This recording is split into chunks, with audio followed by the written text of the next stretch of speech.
దీపంలో లక్ష్మీదేవి నివాసం ఉంటుంది కాబట్టి దీపాన్ని దీపలక్ష్మి అని అంటారు. దీపం జ్యోతి స్వరూపమైనది, అదే పరబ్రహ్మం. దీపం చీకటిని పారద్రోలుతుంది. ఈ దీపం వల్లే సర్వకార్యాలు సుగమం అవుతాయి. అందరికీ నమస్కారం అండి. ఇప్పుడు మేము మా పిన్నవాళ్ళ ఇంటికి వచ్చాము. ఇక్కడ లక్ష దీపోత్సవం రాముల వారి గుళ్ళో జరుగుతుంది. అక్క నేను ఆ లక్ష దీపోత్సవానికి వెళ్తున్నాము. మీ అందరూ కూడా లక్ష దీపోత్సవాన్ని చక్కగా చూడండి. లక్ష దీపోత్సవం ఈ కార్తీక మాసం శుభవేళ లక్ష దీపోత్సవాన్ని చక్కగా నిర్విరామంగా చక్కగా చేస్తున్నారండి గుళ్ళో. మీ అందరూ కూడా చూద్దరు. కానీ కార్తీక మాసం అంటేనే చాలా శుభప్రదమైన మాసం. కార్తీక మాసం అంటే హరిహరాదులకు ప్రీతికరమైన మాసం. కార్తీక మాసంలో వెలిగించే దీపానికి చాలా విశిష్టత ఉంది. కార్తీక మాసంలో చేసే దీపారాధన వలన గత జన్మలో చేసే పాపాలతో సహా ఈ జన్మ పాపాలు కూడా తొలగిపోతాయట. మనసులో అజ్ఞానమనే చీకటిని తొలగించుకుని జ్ఞానమనే జ్యోతిని వెలిగించటమే కార్తీక దీపం యొక్క ప్రాముఖ్యత. ఇంతటి మహత్కార్యం కన్నుల నిండుగా దీపోత్సవం అయితే చాలా బాగా జరిగిందండి. లక్ష దీపోత్సవం వీరందరి చేతుల మీదుగా స్వామివారి జరిపించారని ఒక నమ్మకంతో లక్ష దీపోత్సవ కార్యక్రమాన్ని ప్రతి సంవత్సరం కూడా లక్ష దీపోత్సవం చాలా నిర్విరామంగా దిగ్విజయంగా జరుగుతుందండి. మరి ఈ లక్ష దీపోత్సవం ఎక్కడ జరుగుతుంది అంటే ఏలూరు జిల్లా పెదపాడు మండలం సత్యవోలు గ్రామం శ్రీ సీతారాముల వారి యొక్క దేవస్థానంలో వీరందరూ కూడా కార్తీక మాస సందర్భంగా లక్ష దీపోత్సవాన్ని ప్రతి సంవత్సరం కూడా ఈ విధంగా జరుపుకుంటున్నారు.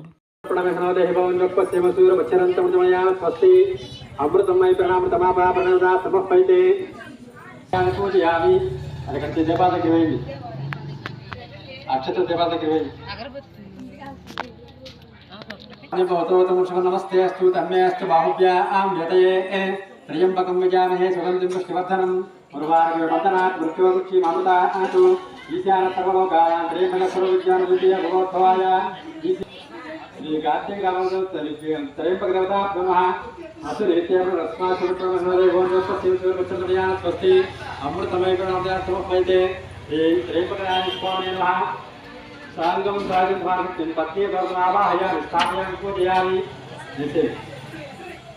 ఇంకోసారి ఓం శ్రీ ధర్మోదాది మసానామ దత్తమాయ బహు ప్రజాదర్గామి క్రియా క్రియామి కామ్యా ప్రవీణ భగవతి శ్రీ ఓం శ్రీ మహాలక్ష్మీ దేవతాయ నమః అపరేతేమ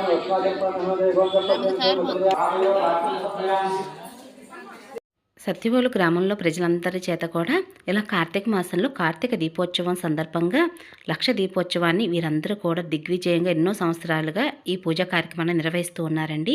అందులో భాగంగా నేను కూడా పాలు పంచుకోవడం చాలా సంతోషం అనిపిస్తుందండి. ఎందుకంటే నేను ఇప్పటిదాకా లక్ష దీపోత్సవం ఒక్కసారి మాత్రమే వెలిగించాను. ఇది రెండోసారి. నాకు చాలా సంతోషంగా ఉంది. ఎందుకంటే మనకి ప్రతి సంవత్సరం కూడా ఎన్టీవీ వారు కోటి దీపోత్సవాన్ని హైదరాబాద్లో నిర్వహిస్తూ ఉంటారు కదా. ఎప్పుడు కూడా టీవీలో చూస్తూ చాలా సంబరపడిపోతూ ఉంటాను. కానీ ఈ సంవత్సరం నేను కూడా ఇలా లక్ష దీపోత్సవంలో పాల్గొనడం నాకు కూడా చాలా సంతోషంగా ఉందండి. ఎందుకంటే అంతంత దూరం అందరూ కూడా వెళ్ళటం కుదరదు కాబట్టి ఇలా ఏదైనా గ్రామంలో లక్ష దీపోత్సవం కానీ దీపోత్సవం జరుగుతున్నప్పుడు పాల్గొనడం కూడా ఒక మంచి విషయమే కదా.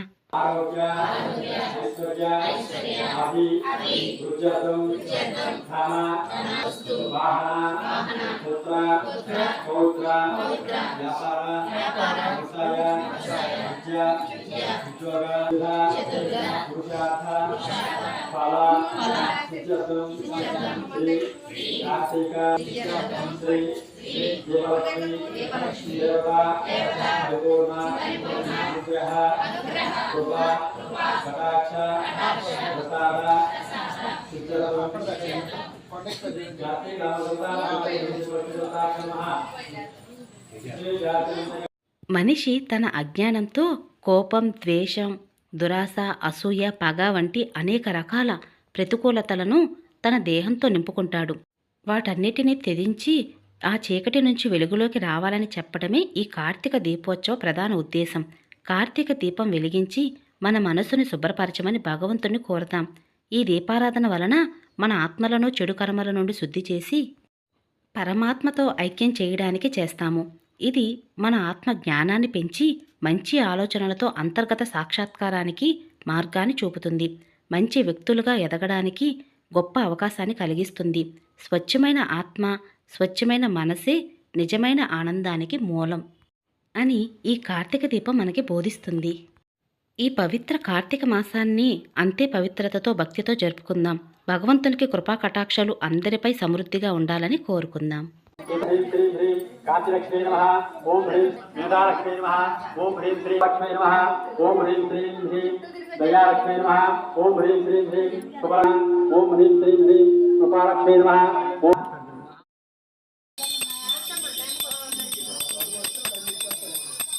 కార్తీక మాసన దీపారాధన మహాత్మ్యము గురించి కార్తీక పురాణం ప్రకారం ఈ మాసంలో పిపులుడు అనే మహారాజు దీపదానం చేయడం వలన సంతానాన్ని పొందాడని, వారి కుమారుడైన శత్రుజిత్తు ఈ మాసంలో దీపాన్ని వెలిగించడం వల్ల కైలాసాన్ని చేరుకున్నాడని కథలు వినిపిస్తున్నాయి.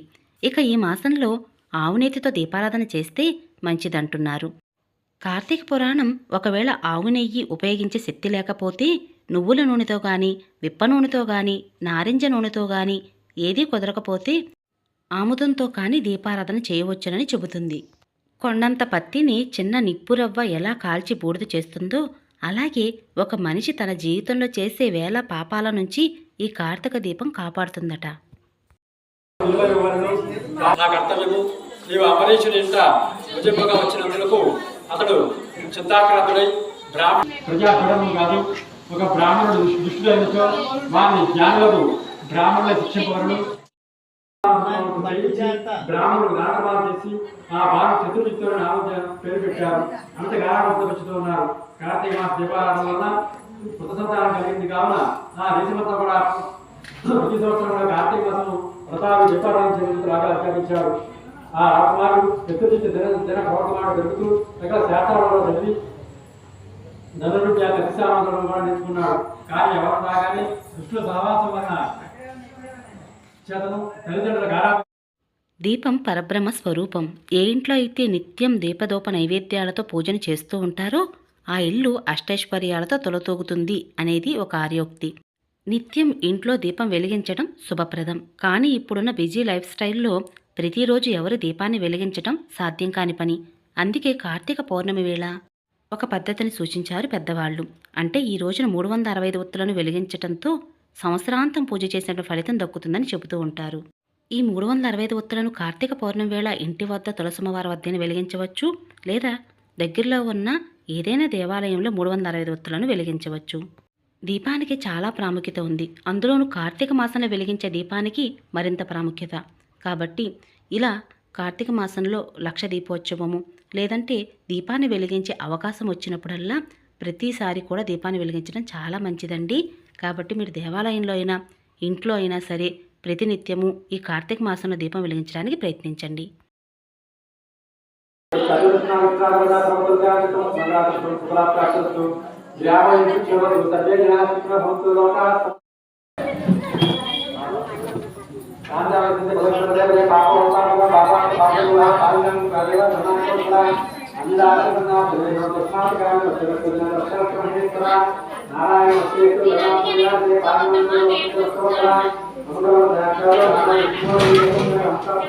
లక్ష దీపోత్సవం వెలుగులో స్వామి అమ్మవార్లు ఎంతో అందంగా వైభవోపేతంగా అందరికీ దర్శనాన్ని కల్పిస్తున్నారు. అలాగే ఇంతటి వెలుగు కలిగినటువంటి ఈ దేవాలయం కూడా చూడడానికి చాలా ముచ్చటగా ఉంది. ఎంతో దివ్యమైన స్వరూపము. మేము కూడా మా జీవితంలో ఈ కార్తీక మాసంలో లక్ష దీపోత్సవంలో పాల్గొన్నామన్న తృప్తి అయితే మిగిలిందండి. కార్తీక మాసంలో దీపాన్ని వెలిగించటం వల్ల మన జీవితంలో ఉన్న కష్టాలన్నింటినీ కూడా అధిగమించి జీవితంలో అభివృద్ధి జరిగేలాగా ఈ కార్తీక దీపం ఉపయోగపడుతుందని మన పెద్దవాళ్ళు చెబుతూనే ఉంటారు. కాబట్టి ఇలా లక్ష దీపోత్సవంలో అక్క నేను ఇద్దరం పాల్గొవటం చాలా సంతోషంగా అనిపిస్తుందండి. లక్ష దీపోత్సవం పూజా కార్యక్రమం అన్నీ ముగించుకున్న తర్వాత మేము కొబ్బరికాయలు, పసుపు, కుంకుమ, అగరబత్తులు, ఆర్తబళ్ళు ఇవన్నీ తీసుకొచ్చాము. అవన్నీ కూడా స్వామివారికి సమర్పించాము. ఇక దీపదోప నైవేద్యాలన్నీ తీసుకుని ఇక ఇంటికైతే బయలుదేరి వెళ్ళాము. ఇక ఇదేనండి ఈరోజు వీడియో. మీ అందరికీ నచ్చిందని అనుకుంటున్నాను. నచ్చిందా? నచ్చినట్లయితే మీ ఫ్రెండ్స్కి, రిలేటివ్స్కి ఫార్వర్డ్ చేయండి. అలాగే లైక్ చేసి, షేర్ చేసి, కామెంట్ ఇవ్వండి. మరొక మంచి పూజా విధానంతో మళ్ళీ కలుసుకుంటానండి. ఇక అప్పటి వరకు నమస్కారం అండి.